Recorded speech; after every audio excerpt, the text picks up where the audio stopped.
আচ্ছা, আজকে আমরা দেখব হচ্ছে ফেসবুক অ্যাড, ঠিক আছে? তো আমরা এর আগে দেখলাম হচ্ছে সরাসরি ফেসবুক পেজ থেকে কিভাবে অ্যাড রান করা যায়, তাই না? এবার আমরা দেখব হচ্ছে একদম অ্যাড ম্যানেজার থেকে আমরা সরাসরি হচ্ছে অ্যাড রান করব, ঠিক আছে? তো ওইটার জন্য আমাদের সার্চ দিতে হবে,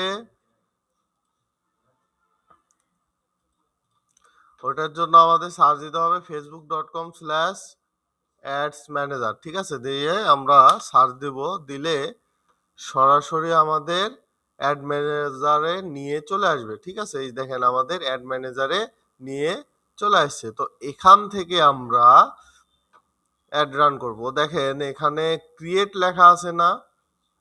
ক্রিয়েটে ক্লিক করার সাথে সাথে দেখেন আমাদের একটা পপ আপ পেজ চলে আসছে। এখানে দেখেন আমরা গত যে বুস্ট করছি ওইখানে আমরা হচ্ছে এয়ারনেসটা পাইছি কার মধ্যে, মানে এক একটার আন্ডারে পাইছি না, আলাদা আলাদা ভাবে ভিতরে পাইছি।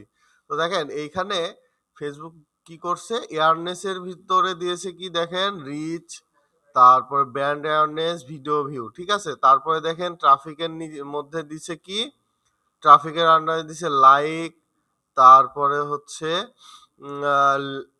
Landing page view, Instagram profile visit, Messenger, Instagram and WhatsApp, ঠিক আছে? তারপরে কি দিছে, কল। তারপরে এঙ্গেজমেন্টের মধ্যে কি আছে দেখেন, Messenger, Instagram and WhatsApp, video view, post, engagement, conversation, কলস। তারপর লিডস এর আন্ডারে আছে কি, মানে এক একটার ভিতরে এক একটা অপশন রয়েছে। আচ্ছা, তো আমরা দেখেন এখান থেকে সাপোজ ধরেন আমরা তো অ্যাড রান করি মূলত সেলসের জন্য, তাই না? বেশিরভাগ সময় আমরা অ্যাড রান করি সেলসের জন্য। তো দেখেন আমরা এখানে সেল সিলেক্ট করব। দেখেন সেলসের আন্ডারে কি কি আছে, কনভারসেশন আছে, ক্যাটালগ সেল আছে, মেসেঞ্জার, ইনস্টাগ্রাম অ্যান্ড হোয়াটসঅ্যাপ, তারপরে কি আছে, কলস। এটা আমরা যখন সিলেক্ট করব, এইটা হচ্ছে ক্যাম্পেইন অবজেক্টিভ, ঠিক আছে? এই দেখেন এখানে কি লেখা আছে, চুজ এ ক্যাম্পেইন অবজেক্টিভ। ওই যে আমরা ফেসবুক পেজে সরাসরি পাইছি কি, ওটা গোল। আর এখানে এসে কি হয়েছে, ক্যাম্পেইন অবজেক্টিভ, ঠিক আছে? এইটা আমরা এখন কন্টিনিউ ক্লিক করব। করার পরে দেখেন আমাদের একটা পেজে নিয়ে চলে আসবে। এখানে আসছে দেখেন একটা অ্যাড সেট আপ করতে হইলে আমার ৩টা স্টেপ হচ্ছে পূরণ করতে হয়। আচ্ছা, প্রথম যে পেজটা এটা হচ্ছে ক্যাম্পেইন, হ্যাঁ? তারপরেরটা হচ্ছে অ্যাড সেট, আর সর্বশেষ ওইটা হচ্ছে অ্যাড। আচ্ছা, আপনি একটা ক্যাম্পেইনের আন্ডারে আপনি একাধিক অ্যাড সেট করতে পারেন, ৫-৭টারও বেশি করতে পারবেন, ঠিক আছে? তো ওইটা কখন করে, যখন হচ্ছে আপনার অ্যাডের বাজেট বেশি থাকে। দেখা গেল যে আপনি ৩টা অ্যাড রান করলেন, ৩ ক্যাটাগরির অ্যাড রান করলেন, মানে সেম প্রোডাক্টেরই অ্যাড, ফাংশন বা সেটিংগুলো আলাদা আলাদা। তো ওইখানে কম্পেয়ার করার জন্য দেখা গেল ৩টার মধ্যে একটা হচ্ছে আপনি ইয়ে করবেন, মানে উইন করাবেন। তো ওই ৩টা অ্যাড রান করে যেটার রেজাল্ট ভালো হবে সেটাকে আপনি কন্টিনিউ করতে যাচ্ছেন। তো সেই ক্ষেত্রে আপনি একটা অ্যাডের আন্ডারে, মানে একটা ক্যাম্পেইনের আন্ডারে আপনি একাধিক অ্যাড সেট ব্যবহার করতে পারেন, ঠিক আছে? আচ্ছা, তো আমরা যেহেতু প্র্যাকটিস পারপাস আমাদের হচ্ছে একটাই থাক, আমরা আলাদা করব না। তো এইখানে এসে দেখেন ক্যাম্পেইন নেমটা হচ্ছে আপনার যে ক্লায়েন্টের নামও দিতে পারেন, ক্লায়েন্টের কোম্পানির নামও দিতে পারেন, বা প্রোডাক্টের নামও দিতে পারেন, যাতে আপনি পরবর্তীতে চিনতে পারেন যে এটা এই ক্লায়েন্টের কাজ, ঠিক আছে? তো ধরেন আমি হচ্ছে ক্লায়েন্ট হিসেবে আমি ক্লায়েন্টের নাম দিচ্ছি হচ্ছে ল্যাব এ, ঠিক আছে? আচ্ছা, এই যে আমি নামটা দিলাম, এই নামটা এখানে থাকবে, এটা আপনিই দেখতে পাবেন, অন্য কেউ আর দেখতে পাবে না, হ্যাঁ? আপনি যখন নিজে অ্যাড রান করতেছেন, যখন আপনার অ্যাড ম্যানেজারে ঢুকবেন, লিস্ট তো দেখতে পাবেন, তাই না? তো ওই তখন আপনি দেখতে পাবেন। আচ্ছা, দেখেন এরপরে এখানে কি আছে, ক্যাম্পেইন ডিটেলস। এটা কিন্তু আমরা প্রথমেই সিলেক্ট করে আসছি, তাই না? আমরা প্রথমে কি সিলেক্ট করছিলাম বলেন তো? সেলস। এই যে দেখেন এখানে আছে, আপনি চাইলে আবার নতুন করে চেঞ্জ করে দিতে পারেন। ঠিক আছে? এখানে অনেকগুলা আছে। এই যে অ্যাপ প্রমোশন আছে, লিড জেনারেশন আছে। লিড জেনারেশন কি? আপনার যদি লিড কালেক্ট করার কোনো অ্যাড রান করতে চান, সেই ক্ষেত্রে আপনি লিডটা ইয়ে করবেন, হ্যাঁ? আর এঙ্গেজমেন্টটা, এটা তো আমরা বুঝি এঙ্গেজমেন্ট কি। তারপরে ট্রাফিক, আপনার ওয়েবসাইটে যদি ট্রাফিকের প্রয়োজন হয়, সেই ক্ষেত্রে আপনি ট্রাফিকটা সিলেক্ট করবেন। আর অ্যাওয়ারনেসটা, আপনার দেখা গেল নতুন একটা ব্র্যান্ড আপনি ওপেনিং করতেছেন বা হচ্ছে শোরুম ওপেনিং করতেছেন, এরকম টাইপের। তো এরকম টাইপের যে অ্যাডগুলা রান করবেন, সেই ক্ষেত্রে এটা সিলেক্ট করবেন। তারপরে আবার দেখা যায় যে বিভিন্ন সতর্কতামূলক হচ্ছে যে ইয়েগুলো আসে না, প্রচার প্রচারণা করে, সেই টাইপের যদি অ্যাড রান করতে চান, তাহলে এটা অ্যাওয়ারনেস ইয়ে করবেন। ঠিক আছে? আচ্ছা, তো এটা আমরা আমরা যেহেতু সেলস রিলেটেড অ্যাড রান করবো, তো আমরা সেলসটা সিলেক্ট করব। করার পরে এই যে এটা করছি, এরপরে দেখেন, এরপরে আসে কি অ্যাডভান্টেজ প্লাস কি আছে ক্যাটালগ। এটা যদি আমরা অন করি, তাহলে দেখে আমাদের এটার আন্ডারে কি আসতেছে। এটার আন্ডারে হচ্ছে এই যে এই অপশনটা, এটা তেমন একটা প্রয়োজন হয় না, হ্যাঁ?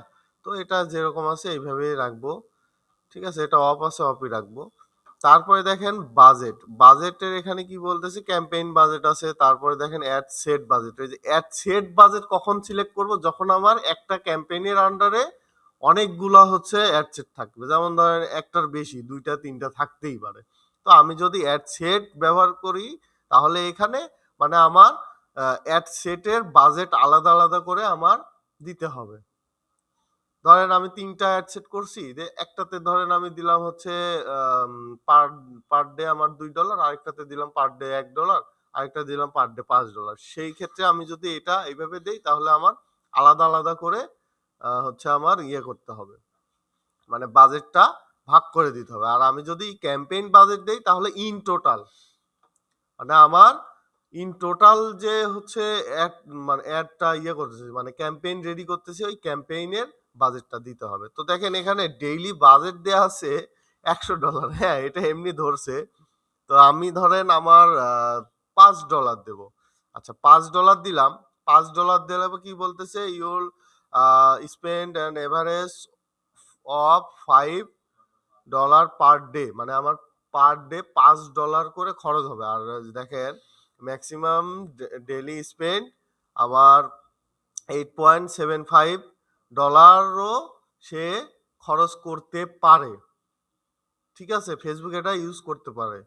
আমি $5 দিছি, যে $5 এটা কখন হয় জানেন? যখন দেখা যাচ্ছে আপনার অ্যাডের রেজাল্ট বেটার হচ্ছে, মানে ভালো হচ্ছে, তখন সেই ক্ষেত্রে আপনার খরচটা একটু বেশি খরচ করে নিতে পারে। ঠিক আছে? আবার বিডিংটা হচ্ছে আপনার দেখা গেল আপনার রেজাল্ট বেশি আসতেছে, তখন আপনার এই যে পার ক্লিক, এই যে বলে না সিপিসি কমে যায়। ঠিক আছে? আচ্ছা, তো এখানে দেখেন ডেইলি বাজেট আছে। আমি যদি চাই যে আমি লাইফ টাইম দিব, লাইফ টাইম দিতে পারি। লাইফ টাইম দিলে কি হয় জানেন? সাপোজ ধরেন আপনার হচ্ছে কত $300 বাজেট। তো এই যে $300 আমি দিলাম, এই যে লাইফ টাইম দিলাম না, এই $300 একবারেও খরচ হয়ে যেতে পারে, বা হচ্ছে দেখা গেল আম কি বলে ওটাকে, ওই ৩০ দিনে বা ১৪ দিনে অ্যাড রান করতেছি, ১৪ দিনে আস্তে আস্তে ফুরাইতে পারে। তো এটা যদি একবারে ফুরায় যায়, তাহলে আপনার যে এক্সট্রা যে বোনাস থাকার মানে আশঙ্কা থাকে যে বেশি ক্লায়েন্ট আসবে, সেই ক্ষেত্রে আপনার এটা লস হয়ে যাবে। আপনার $৩০০ তো কেটেই নিছে, আর বেশি কি ইয়া দিবে। আর আমি যখনই ডেইলি বাজেট দিব, ডেইলি বাজেট দিলে কি হবে, আপনার হচ্ছে দেখা গেল যে আপনার যদি এক্সট্রা মানে বেশি রেজাল্টও আসতে পারে, সেই ক্ষেত্রে আপনার সুযোগ থাকে যে আমি ডেইলি বাজেট দিছি, আমার একদিনে $5 করে ফুরাচ্ছে, দেখা গেল আমার ওইখানে $7 বা $8ও খরচ হতে পারে, তাহলে আমার রেজাল্ট ভালো আসলো একদিনে, তাই না? তো সেই ক্ষেত্রে আমরা কি করব, এখানে ডেইলি বাজেটটা রাখবো। ঠিক আছে? আচ্ছা, তারপরে দেখেন ক্যাম্পেইন বিট স্ট্র্যাটেজি। এইখানে আইসা আমাদের হচ্ছে এখন মেইন কাজ। এইখানে কেউ ভুল করবেন না। এই জায়গায় ভুল করলে আপনার অ্যাডের রেজাল্ট মনে করলেন যে শেষ। তো দেখেন এখানে ক্যাম্পেইন বিট স্ট্র্যাটেজি, এই জায়গায় আইসা কি হয়েছে, হাইয়েস্ট ভলিউম, তারপরে আছে কি কস্ট পার রেজাল্ট গোল। ঠিক আছে? তারপরে আদার অপশন বিট চিপ। এই জায়গায় দেখেন আমরা চাচ্ছি যে আমার হাইয়েস্ট ভলিউম লাগবে। আমি সেল করতেছি তো আমার ভলিউম বেশি হতে হবে না? মানে আমার যত আ বেশি হবে, রেজাল্ট ভালো আসবে তত আমার জন্য সেলের ইয়েটা বাড়বে। তাই না? আর আমি যদি এখানে কস্ট পার রেজাল্ট গোল দেই, তার মানে আমার পার ডলারে যত করে আরকি আসে, ওইটা আমরা দিব না। আমরা সেলসে কোনটা ইউজ করব বলেন তো? Highest volume. ঠিক আছে? মানে আমার যত ভলিউম আসে আসুক। যত আসবে তত আমার জন্য ভালো। তো আমরা এটাই সিলেক্ট রাখবো। ঠিক আছে? তারপরে এবি টেস্ট। এবি টেস্টটা আগে প্রচুর ইউজ করতো। এখন আর তেমন ইউজ করে না। এবি টেস্টটা আপনার হচ্ছে এই যে আমি যেমন বললাম না যে হচ্ছে একটা ক্যাম্পেইনের আন্ডারে হচ্ছে আপনার একাধিক অ্যাড সেট করতে পারেন। তো এখন সবাই এইভাবে ইউজ করে। মানে আ আ হচ্ছে একাধিক একটা ক্যাম্পেইনের আন্ডারে একাধিক অ্যাড সেট ক্রিয়েট কইরা কম্বিনেশন করে ওইভাবে। তো আগে এই যে এবি টেস্টের মাধ্যমে করতো। দেখা গেল একটা অ্যাড ম্যানেজারে ২ টা অ্যাড রান করা থাকে। তো ওইটা হচ্ছে আপনার এবি। এবি বলতে এই যে আপনাদের যে গ্রুপ আছে না ABCD, তো এরকম টাইপের যদি হচ্ছে টেস্ট করতে চায় যে কোন অ্যাডের রেজাল্ট ভালো হচ্ছে সেই অ্যাডটা আপনি কন্টিনিউ করবেন, তো সেই ক্ষেত্রে আপনি এবি টেস্ট করতে পারবেন। আবার মনে করেন না যে শুধু এ আর বি আছে, অন্য কিছু নাই, মানে এ বি সি ডি ও আছে।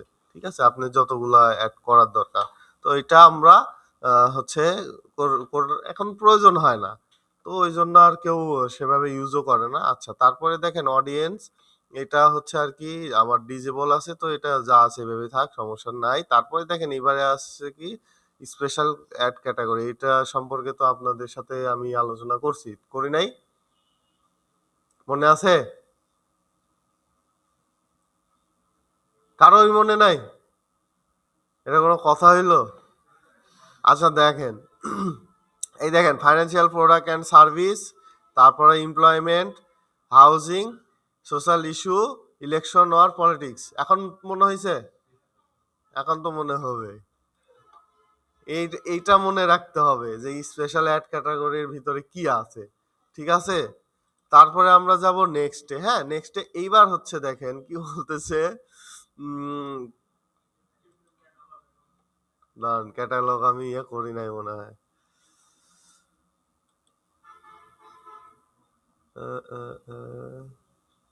Local product service.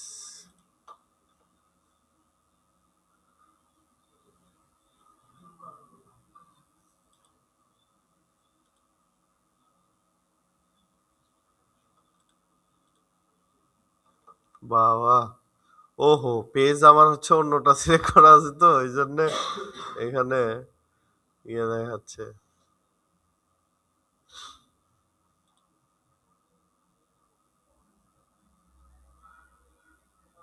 না।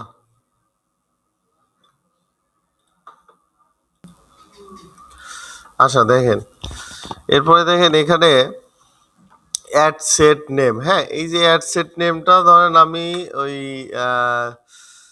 ল্যাব এ দিয়েই রাখলাম, মানে আমার চিনার ক্ষেত্রে আমি এখানে রাখলাম। আচ্ছা, এবার দেখেন এখানে কি বলতেছে, কনভারসেশন লোকেশন। কনভারসেশন লোকেশনটা আপনি কই দিতে যাচ্ছেন? ওয়েবসাইটে দিতে যাচ্ছেন, না হচ্ছে ওয়েবসাইট অ্যান্ড ইন স্টোরে দিতে যাচ্ছেন? তো এখান থেকে আপনার দিতে হবে, যেহেতু আমাদের হচ্ছে ওয়েবসাইট অবশ্যই থাকবে, তাই না? দেখেন এই জায়গায় এগুলো আমার ডিজেবল হয়ে আছে, আর এখানে আছে কি সিঙ্গেল কনভারসেশন লোকেশন, এখান থেকেও আমরা দিতে পারি। তো ধরেন আমরা এখানে দিলাম, দেওয়ার পরে এই জায়গায় আমার কি আছে, কলস আছে, ওয়েবসাইট আছে। তো এখান থেকে আপনার তিনটার মধ্যে যে কোনো একটা সিলেক্ট করে দেবেন। আপনার অ্যাপস থাকলে অ্যাপস দিবেন, যদি মনে করেন যে কলসে দিব কলসে দিতে পারেন, অথবা ওয়েবসাইটে দিতে পারেন। না, আমরা যে হচ্ছে অ্যাড রান করতেছি তা অবশ্যই আমাদের একটা ওয়েবসাইট লাগবে, না হলেও তো আমাদের একটা ল্যান্ডিং পেজ তো প্রয়োজন, তাই না? তো সেই ক্ষেত্রে আমরা এখান থেকে কি দিব, ওয়েবসাইট সিলেক্ট করব। হ্যাঁ, ওয়েবসাইট সিলেক্ট করে দিলাম। দেওয়ার পরে এরপরে আছে কি কি বলতেছে, কানেক্ট পিক্সেল। আচ্ছা, পিক্সেলটা আমরা পরে সেট আপ করবো, পিক্সেল নিয়ে একটা পুরো ক্লাস নিতে হবে। আচ্ছা, তারপরে দেখেন পারফরমেন্স গোল। পারফরমেন্স গোলটা কি থাকবে? পারফরমেন্স গোল দেখেন এখানে কি আছে, maximise number of link clicks. এইখানে দেখেন আমার কি আছে, এই যে এইগুলা হচ্ছে আমার কি ডিজেবল হয়ে আছে, তাই না? আর এখানে কি আছে, other goals, maximize number of link click, তারপর ম্যাক্সিমাইজ ডেইলি ইউনিক রিচ, ঠিক আছে? তারপরে আছে কি ম্যাক্সিমাইজ নাম্বার অফ ইমপ্রেশন। তো আমাদের কি লাগবে বলেন তো? আমাদের হচ্ছে মানুষের বেশি মানুষের কাছে পৌঁছানো লাগবে, না হচ্ছে আমাদের ক্লিক লাগবে? হুম, কি